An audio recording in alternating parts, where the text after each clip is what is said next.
Unrest between Nalcor and SNC-Lavalin began in the early stages of the Muskrat Falls project.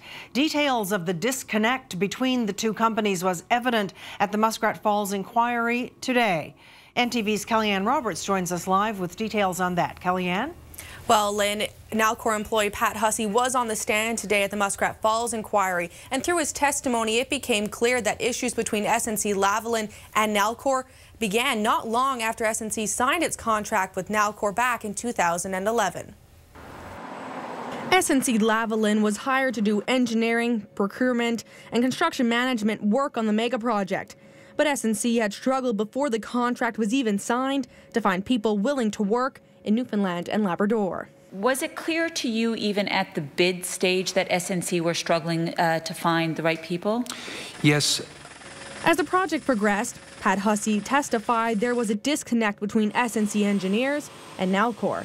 There was a disconnect between the engineers and procurement. It's almost like they worked in silos. But the hydro engineers, they weren't used to working this way before. So I couldn't understand for the life of me, because again, when I go on a project, it's the first thing I do is get together with the engineers and buy into the schedule. So that took a little bit of work.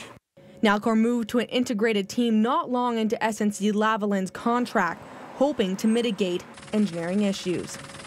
SNC had the EPCM contract. It was their job to resource up their side of the project and get the people. So when we integrated, what we did then is we opened up the sources of where we could get resources.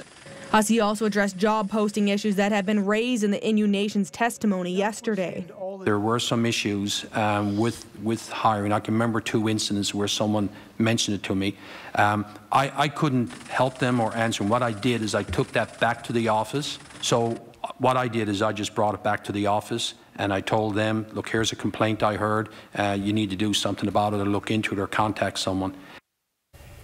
The inquiry has now adjourned for a 2-week break before it returns to St. John's on March 15th.